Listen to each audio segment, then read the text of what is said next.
तो आज physiographic regions में सबसे पहला फिजियोग्राफिक रीजन हम देखते हैं नॉर्दर्न माउंटेन, यानी उत्तर के पर्वतीय प्रदेश।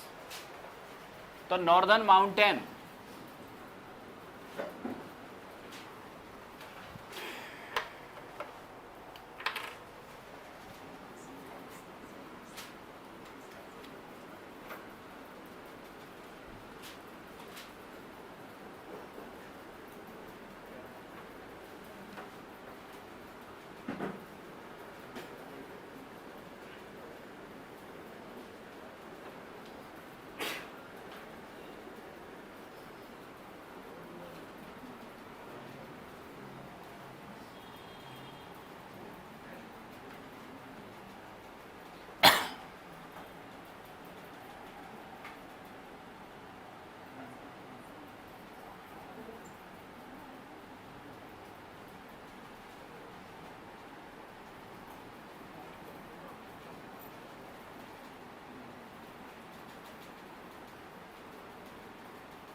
Clear note. तो नेक्स्ट तो फिजियोग्राफिक रीजन में सबसे पहला फिजियोग्राफिक रीजन नॉर्दर्न माउंटेन, उत्तर के पर्वतीय प्रदेश, और इसमें हम क्या देखेंगे, हिमालय। तो नॉर्थ के अंदर पर्वतीय प्रदेश में कौन सा आपके पार्ट है, हिमालय। ठीक है, तो सबसे पहले तो हम बेसिक पॉइंट ये समझ लें कि हिमालय, तो हिमालय का आपके निर्माण किस वजह से हुआ, तो ओरिजिन इसका हुआ इंडियन और यूरेशियन प्लेट की टक्कर से। ठीक है, प्लेट टेक्टोनिक थ्योरी में भी बताया था आपको। ठीक, कैसा माउंटेन है, एक फोल्डेड माउंटेन यानी बलित पर्वत। ठीक, इसके बाद में नेक्स्ट याद रखना तो हिमालय तो दो पार्ट में क्लासीफाई इसे हम करते हैं, इसका क्लासिफिकेशन, पहला ज्योग्राफिकल डिस्ट्रीब्यूशन और दूसरा इसका रीजनल डिस्ट्रीब्यूशन। ठीक, यानी हिमालय का भौगोलिक वितरण और क्षेत्रीय वितरण। तो हिमालय का जो भौगोलिक वितरण है ये हम किस आधार पर करते हैं, ये करते हैं हम हिमालय के आपके ओरिजिन के आधार पर, इसकी उत्पत्ति के आधार पर। यानी कि आपके trans Himalaya, greater Himalaya, middle Himalaya और शिवालिक हिमालय, ये चार इसके ज्योग्राफिकल एक्सपेंशन में आते हैं। और इन चारों ही हिमालय का जो आपके ठीक ओरिजिन हुआ था ये अलग अलग टाइम फेज में हुआ था। ठीक है, इसके बाद में ज्योग्राफिकल डिस्ट्रीब्यूशन के आधार पर जो आपके हिमालय है ये नॉर्थ से साउथ यानी उत्तर से दक्षिण का डिस्ट्रीब्यूशन है। ये नॉर्थ से साउथ का मतलब जम्मू कश्मीर से कहाँ तक, उत्तराखंड, केवल हिमालय का विस्तार उत्तराखंड तक है। ठीक है, तो नॉर्थ से साउथ इसके डिस्ट्रीब्यूशन में जो हिमालय का सबसे उत्तरी भाग है, ठीक, उसे हम आपके क्या कहते हैं, ट्रांस हिमालय। फिर ट्रांस हिमालय के बाद next Himalaya greater Himalaya, greater Himalaya के बाद मिडिल हिमालय, मिडिल हिमालय के बाद शिवालिक हिमालय, और शिवालिक हिमालय के खत्म होने के बाद नॉर्दर्न प्लेन्स।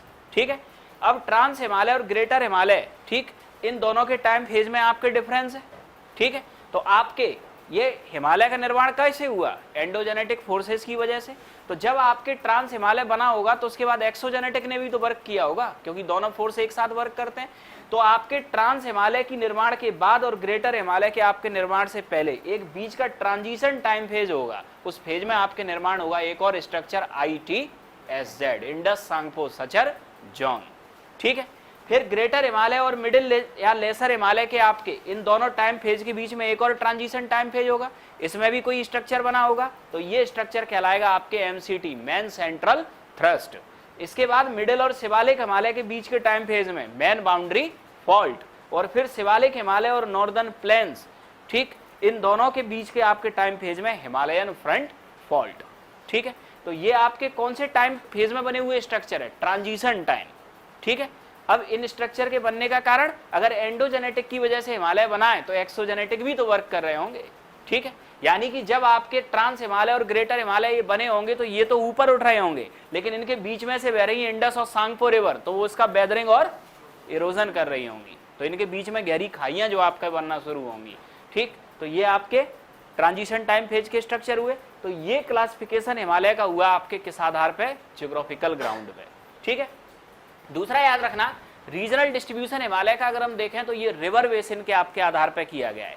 ठीक है, रिवर बेसिन के आधार पर कहां से कहां तक, वेस्ट से ईस्ट। वेस्ट में आपके नंगा पर्वत जम्मू एंड कश्मीर से, ईस्ट में कहां तक, नामचा बारवा अरुणाचल प्रदेश तक। ठीक है, अब यहां याद रखना इंडस और सतलज। ठीक, तो इंडस और सतलज रिवर के बीच के हिमालय को हम क्या कहते हैं, पंजाब या कश्मीर हिमालय। सतलज और काली, इन दोनों रिवर के बीच के हिमालय को हिमाचल या कुमाऊं हिमालय। काली और तिस्ता, इन दोनों के बीच के हिमालय को नेपाल हिमालय। ठीक, और तिस्ता और देहांग, इन दोनों के बीच के हिमालय को असम हिमालय। ठीक, तो ये चार पार्ट में आपके क्लासिफाई हुआ। अब एक एक करके जरा इसका रीजनल और ज्योग्राफिकल डिस्ट्रीब्यूशन देखते हैं। तो ज्योग्राफिकल डिस्ट्रीब्यूशन में सबसे पहले आपके आता है ट्रांस हिमालय। ठीक, तो इनमें आपके सारे हिमालय के बारे में कुछ बेसिक पॉइंट आप नोट कर लो, और एटलस लाए हो तो देखते चलना साथ में।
कर लिए नोट।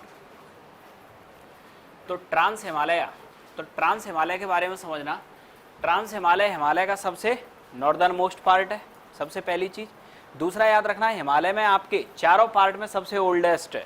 जो आपने trans Himalaya, greater Himalaya, middle और शिवालिक हिमालय देखे, उनमें सबसे पुराना भी यही है और सबसे उत्तरी भाग भी यही है, ठीक है। इसके बाद में याद रखना, रेंज या पर्वत श्रेणी कहते कैसे हैं, एक ही टाइम फेज में निर्मित माउंटेन्स का ग्रुप, ये क्या कहलाता है आपके रेंज। ट्रांस हिमालय की आपकी 3 रेंज है, मतलब ट्रांस हिमालय कैटेगरी में 3 माउंटेन एक साथ ऊपर उठना शुरू किए। कौन कौन से? कराकोरम रेंज, लद्दाख रेंज और जास्कर रेंज, ठीक है। एटलस में देखोगे तो आपको दिख जाएगा, सबसे नॉर्थ में कराकोरम रेंज, उसके नीचे लद्दाख रेंज और उसके नीचे जास्कर रेंज, ठीक। तीनों आपके नॉर्थ टू साउथ रेंज है ये, ठीक। अब इसमें नेक्स्ट याद रखना, अब कराकोरम रेंज देखना सबसे उत्तरी रेंज है आपके ये, और इस कराकोरम रेंज में स्थित होगी ये K2 गॉडविन ऑस्टिन, ठीक। हाइट है इसकी 8611 मीटर, ये highest peak of Karakoram range है, ठीक। इसके बाद में नेक्स्ट याद रखना, इसे हम कराकोरम रेंज की भी हाईएस्ट पीक बोलते हैं और ट्रांस हिमालय की भी आपके हाईएस्ट पीक बोलते हैं। पीओके में स्थित है, ठीक, इंडिया की कंचनजंगा। हाँ, पीओके को इंडिया का पार्ट अगर आप मानो तो इंडिया की हाईएस्ट K2 है, और पीएको को अगर ना मानो तो इंडिया की हाईएस्ट कंचनजंगा, ठीक है। इंडिया के ज्योग्राफी में तो पीओके को दिखाते हैं, लेकिन पॉलिटी में से पीओके को हटा देते हैं, ठीक। पॉलिटिकल सिस्टम में दिखाते हैं पीओके को,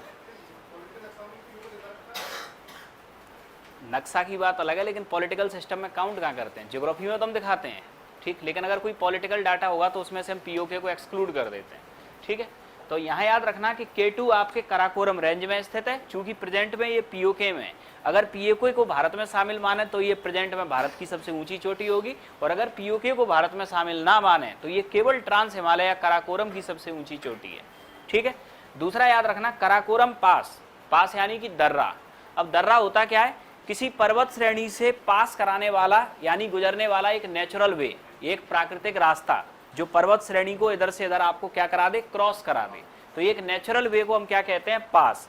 तो इसी श्रेणी में स्थित है एक कराकोरम पास जो इंडिया और चाइना को जोड़ता है, ठीक है। नेक्स्ट याद रखना, लद्दाख रेंज।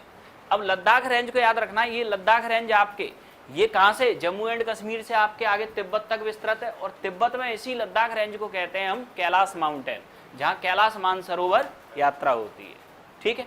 इसके बाद में नेक्स्ट राकापोसी, ये लद्दाख रेंज की एक पीक है आपके राकापोसी, और राकापोसी आपके ये हाईएस्ट स्लोप वाली पीक है, मतलब इसका जो स्लोप है, ढाल, ये बिल्कुल खड़ा ढाल है, ठीक है। नेक्स्ट जास्कर रेंज, तो जास्कर के बारे में आपको केवल इतना याद रखना है, ट्रांस हिमालय की सबसे दक्षिणी रेंज। अब जास्कर में नेक्स्ट याद रखना कि यहाँ होता क्या है कि ये कराकोरम, लद्दाख और जास्कर, ठीक, ये तीनों अगर आप रेंज देखो तो तीनों रेंज समकालीन है, एक ही साथ इनका उद्भव हुआ है, लेकिन भारत में लद्दाख और जास्कर रेंज के बीच से निकल जाती है आपकी इंडस रिवर। तो अब इससे होता क्या है कि ये जो आपके जास्कर रेंज है, इसका ओरिजिन तो ट्रांस हिमालय के फेज में हुआ, लेकिन ये रेंज हमें लगता है ऐसे जैसे ग्रेटर हिमालय के साथ स्थित है, क्योंकि बीच में से आपके कौन सी रिवर निकल रही है, इंडस रिवर। तो इंडस रिवर गॉर्ज बनाती हुई जाएगी और इस रेंज को बिल्कुल अलग कर देगी, ठीक। तो इसलिए ये जास्कर रेंज ओरिजिन के आधार पे तो ट्रांस हिमालय का पार्ट है, लेकिन जब आप जियोग्राफिकल मैप में से देखोगे तो ऐसा लगेगा जैसे ग्रेटर हिमालय का पार्ट है, ठीक। क्यों लगेगा ऐसा, क्योंकि ये आपके जो इंडस रिवर जब इसमें बीच में से निकलेगी तो ये बिल्कुल एक अलग वो बना देगी, खाई, ठीक है। अब इसके बाद में नेक्स्ट याद रखना, इस पार्ट के ग्लेशियर। अब इस पार्ट के जो आपके मेजर ग्लेशियर हैं, एटलस में देखना सारे ग्लेशियर दिख जाएंगे, बाल्टारो, स्पार, सियाचिन, ठीक है। तो ये कई ग्लेशियर आपके ग्रेटर हिमालय में यहाँ स्थित हैं। इनमें से सियाचिन ग्लेशियर याद रखना, ये नुब्रा वैली में आपके स्थित है, नुब्रा घाटी में, और विश्व का सबसे अधिक ऊंचाई पे स्थित युद्ध स्थल है, ठीक है। नेक्स्ट ITSZ यानी इंडस सांगपो सचर जोन। तो ITSZ क्या है, तो एक ट्रांजिशनल स्ट्रक्चर है या ट्रांजिशन टाइम में निर्मित संरचना जो ट्रांस हिमालय और ग्रेटर हिमालय के बीच स्थित है, ठीक है। अब आते हैं इसके बाद आगे, बिठा दें इसे। ITSZ में चाहो तो एक पॉइंट और लिख लेना, इसी स्ट्रक्चरल जोन से इंडस एंड सांगपो ये दोनों रिवर का आपके ओरिजिन होता है और यहीं से आपके फ्लो करती हैं। इंडस आती है वेस्ट की तरफ और सांगपो जाती है ईस्ट की तरफ, ठीक है। तो ये याद रखना। इस तरफ आएगी इंडस और इस तरफ आएगी सांगपो। और इंडिया के अंदर यही दो रिवर हैं जो आपके क्या बनाती हैं, गॉर्ज, यानी कि V shape valley. V shape valley बताया था। तो इंडिया के अंदर इंडस और सांगपो, सांगपो को हम क्या बोलते हैं, ब्रह्मपुत्र। ठीक, तो ये दोनों रिवर आपके क्या करती हैं, दोनों रिवर आपके जब ये घाटी से बहती हैं तो इसी के बाद आपके हिमालय का उत्थान शुरू होगा, तो ये हिमालय को काटेंगी और गहरी गहरी घाटियों का निर्माण करेंगी।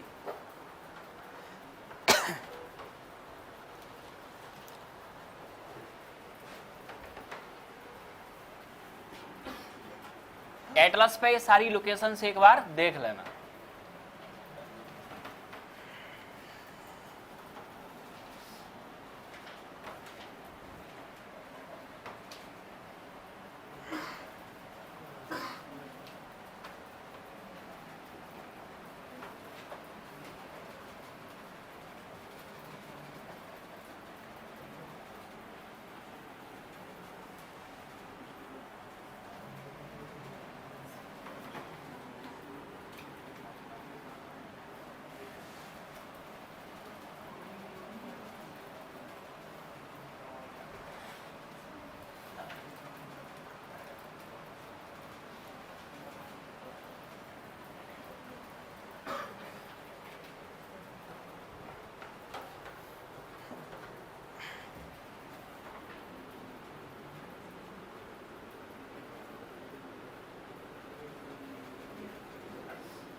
कलियनुट।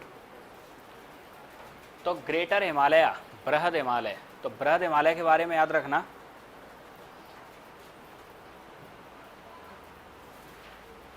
तो इंडिया में आपके सबसे ज़्यादा विस्तार ग्रेटर हिमालय का है, सबसे पहला पॉइंट, ठीक। यानी हिमालय के जो आपने चारों पार्ट देखे उनमें सबसे ज़्यादा इंडिया में कौन सा फैला हुआ है, ग्रेटर हिमालय। दूसरा याद रखना कि ग्रेटर हिमालय पश्चिम में नंगा पर्वत J&K से आपके शुरू होके पूर्व में कहाँ तक जाता है, नामचा बारवा अरुणाचल प्रदेश तक। तो ये वेस्ट से ईस्ट तक, ठीक, यानी कि नंगा पर्वत से लेके कहाँ तक, नामचा बारवा अरुणाचल प्रदेश तक, ठीक। ये वेस्ट से ईस्ट तक यहाँ जाएगा। अब नामचा बारवा अरुणाचल प्रदेश में जाके ये आपके ग्रेटर हिमालय एक सिंटेक्सियल टर्न या एक हेयरपिन टाइप का टर्न लेगा, और टर्न लेने के बाद अब ये नॉर्थ ईस्ट होता हुआ एंटर हो जाएगा कहाँ, म्यांमार। म्यांमार में से हम क्या कहेंगे, अराकान योमा। और म्यांमार से आपके ये चला गया कहाँ, बे ऑफ बंगाल। और हिमालय का वह हिस्सा जो बे ऑफ बंगाल में क्या हो गया है, सबमर्ज हो गया है। उसी को हम किस नाम से जानते हैं, अंडमान एंड निकोबार। तो अंडमान एंड निकोबार आपके है क्या, submerged part of Himalaya in Bay of Bengal, यानी कि आपके हिमालय का वह हिस्सा जो बंगाल की खाड़ी में क्या हो गया है, डूब गया है। इसके बाद में नेक्स्ट याद रखना कि वेस्ट से ईस्ट तक जो आपके ये ग्रेटर हिमालय, इसका शेप कैसा है, बो शेप, धनुषाकार। वेस्ट से ईस्ट जाने पर इसकी चौड़ाई जो होती है वो घटती जाती है और लंबाई बढ़ती जाती, सॉरी ऊंचाई बढ़ती जाती है, ठीक है। ग्रेटर हिमालय की पीक याद रखना माउंट एवरेस्ट। तो माउंट एवरेस्ट की हाइट आपकी 8848 मीटर, ठीक। तो माउंट एवरेस्ट के बारे में दूसरा याद रखना, स्थित कहाँ है, नेपाल, वर्ल्ड की हाईएस्ट पीक, ठीक है। इसके बाद कंचनजंगा 8598 मीटर, कहाँ स्थित है, सिक्किम, ठीक है, इंडिया की हाईएस्ट पीक, ठीक। इसके बाद में ग्लेशियर, अगर ग्रेटर हिमालय के मेजर ग्लेशियर देखें तो गंगोत्री, यमुनोत्री और सतोपंथ ग्लेशियर, ये प्रमुख ग्लेशियर हैं इसके, ठीक है। और मेजर पासेज, प्रमुख दर्रे अगर देखें तो जोजिला पास, कहाँ ये, J&K, श्रीनगर और लेह के बीच में। बुर्जिल पास, श्रीनगर और गिलगित के बीच में। सिपकीला पास, हिमाचल प्रदेश एंड चाइना के बीच में। माना नीति लिपलेख, ये तीनों पास उत्तराखंड में, उत्तराखंड और चाइना के बीच में। नाथुला और जेलपला, ये सिक्किम और चाइना के बीच में, ठीक। और बॉम्बडीला, ये अरुणाचल और चाइना के बीच में। ये मेजर पास याद रखना, कई बार क्वेश्चन आता है इससे, कौन सा पास कहाँ स्थित है, ठीक है। अब इसके बाद में नेक्स्ट, मिटा दें इसे,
कर लिया नोट। तो next MCT, main central thrust, ये क्या है? Transition between greater and middle Himalaya, ये दोनों के बीच का आपके ट्रांजिशनल जोन होगा। अब यहाँ MCT में याद रखना कि अगर ये ट्रांजिशन फेज में निर्मित हुआ होगा तो एक्सोजेनेटिक फोर्सेस से होगा, और एक्सोजेनेटिक फोर्सेस क्या करेंगे? वेदरिंग एंड एरोजन करेंगे। वेदरिंग और एरोजन होगा तो आपके जो सेडिमेंट्स होंगे वो बनेंगे, और सेडिमेंट्स कहीं ना कहीं इस फेज के अंदर डिपॉजिट होंगे, और सेडिमेंट्स के डिपोजिशन से यहाँ जो फर्टाइल लैंड बनेगी उसी फर्टाइल लैंड को हम बोलते हैं करेवा सेडिमेंट्स या करेवा निक्षेप। ठीक, तो ये जो करेवा बेसिकली वर्ड है ये यूज किया जाता है MCT के लिए। तो मेन सेंट्रल थ्रस्ट में सेडिमेंट्स के डिपोजिशन से निर्मित फर्टाइल लैंड, उपजाऊ भूमि, इसको कहते हैं हम करेवा। ये चावल और केसर की खेती के लिए प्रसिद्ध है। ठीक, दूसरा याद रखना मर्ग, ये वर्ड भी MCT के लिए यूज होता है। मर्ग का मतलब आपके क्या है? MCT में स्थित अल्पाइन या टेम्परेट ग्रासलैंड, यानी कि मेन सेंट्रल थ्रस्ट में स्थित आपके कौन से ग्रासलैंड? जो ठंडे प्रदेशों में होते हैं, अल्पाइन ग्रासलैंड यानी समशीतोष्ण घास के मैदान। ठीक है, इसी नाम पे आपके यहाँ सोनमर्ग और गुलमर्ग ये दो आपके शहर हैं कश्मीर घाटी के। तो यहाँ आपके मिलने वाली इस अल्पाइन ग्रासलैंड यानी अल्पाइन घास के कारण इनका नाम पड़ा सोनमर्ग एंड गुलमर्ग। ठीक है, और नेक्स्ट याद रखना कि कश्मीर वैली, जो कश्मीर घाटी है वो मेन सेंट्रल थ्रस्ट में स्थित है। ठीक है,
कर लिया नोट। तो नेक्स्ट मिडिल हिमालय या लेसर हिमालय। तो मिडिल हिमालय के बारे में याद रखना कि मिडिल हिमालय की एक तो आपकी 4 रेंज, कौन कौन सी, पीर पंजाल, धौलाधार, नागा टिब्बा और महाभारत। ये 4 मेजर रेंज किसकी है, मिडिल हिमालय की, जिसमें से पीर पंजाल कहाँ स्थित है, जम्मू एंड कश्मीर, धौलाधार हिमाचल प्रदेश, नागा टिब्बा उत्तराखंड, महाभारत नेपाल। ठीक है, अब इन चारों रेंज को इसलिए याद रखना कि यहाँ से कई बार क्वेश्चन आया है। अब क्वेश्चन आया कैसे ये देखना, क्वेश्चन पूछ लिया गया कि शिमला कहाँ स्थित है, ये तो सबको पता है हिमाचल प्रदेश में, लेकिन क्वेश्चन आंसर में थी ये 4 रेंज। ये क्वेश्चन आईएएस से लेके एसएससी तक कम से कम 10 एग्जाम में एक ही बार पूछा गया है। ठीक, तो शिमला आपके हिमाचल प्रदेश में तो मालूम है, लेकिन अब इनमें से जब 4 ऑप्शन हो तो आपको पता होना चाहिए कि इनमें से कौन सी रेंज हिमाचल प्रदेश में। ठीक, तो कहाँ स्थित होगा, धौलाधार रेंज। ठीक है, तो यहाँ पीर पंजाल JNK में, धौलाधार हिमाचल प्रदेश, नागा टिब्बा उत्तराखंड और महाभारत नेपाल में। ठीक, main boundary fault transition between middle Himalaya and Shivalik Himalaya. इसके बाद में बुग्याल। अब ये बुग्याल आपके क्या है, मेन बाउंड्री फॉल्ट में स्थित अल्पाइन ग्रासलैंड, MCT में स्थित अल्पाइन ग्रासलैंड को कहते हैं मर्ग, और MBF में स्थित को बुग्याल। ठीक है, नेक्स्ट इंडिया में आपके जो मैक्सिमम हिल स्टेशन है, ठीक है, वो या तो MBF में स्थित है या मिडिल हिमालय में, सबसे ज़्यादा हिल स्टेशन की संख्या। ठीक, यानी कि JNK, हिमाचल और उत्तराखंड के जो मेजर हिल स्टेशन है वो आपके यहीं स्थित है। ठीक, इसके बाद में नेक्स्ट शिवालिक हिमालय। तो शिवालिक हिमालय की खास बात क्या है, southern most part of Himalaya, Himalaya का सबसे दक्षिणी भाग। ठीक है, शिवालिक हिमालय में आपके घाटियों को कहते हैं दून या द्वार। ठीक, तो द्वार इसका स्लोप कम होता है और दून इसका स्लोप ज़्यादा होता है, इसी नाम पे नाम पड़ा है आपके हरिद्वार और देहरादून। तो हरिद्वार में जब आप जाओगे तो स्लोप कम होता है, प्लेन से सीधा में एंटर होते हैं, और जब देहरादून में जाओगे तो ये स्लोप बढ़ता जाएगा। ठीक है, नेक्स्ट हिमालयन फ्रंट फॉल्ट। तो हिमालयन फ्रंट फॉल्ट अगर हम देखें तो transition between Shivalik Himalaya and northern plains. ठीक, अब एक पॉइंट याद रखना है यहाँ, चौस। अब ये चौस क्या होता है, अब शिवालिक हिमालय पे आपके जब बरसात पड़ेगी तो बरसात में इसका पानी नीचे आएगा, तो यहाँ बरसात में कई छोटी छोटी नदियों का ओरिजिन हो जाएगा, और ये नदियाँ अपने साथ सेडिमेंट्स बहाकर लाएंगी। तो बरसात के टाइम में शिवालिक हिमालय से जो छोटी छोटी रिवर्स अपने साथ सेडिमेंट्स बहाकर लाती हैं, और इन सेडिमेंट्स को कहाँ छोड़ दें, पंजाब में जाके। तो पंजाब में आपके एक फर्टाइल लैंड डेवलप हो जाएगी, तो इन रिवर के द्वारा बहाकर लाए गए सेडिमेंट से पंजाब में निर्मित फर्टाइल लैंड को हम कहते हैं चौस। ठीक, तो ये आपको याद रखना है, हिमालय का कौन सा डिस्ट्रीब्यूशन, जियोग्राफिकल डिस्ट्रीब्यूशन। ठीक है, इससे आगे देखेंगे अब हम कल की क्लास।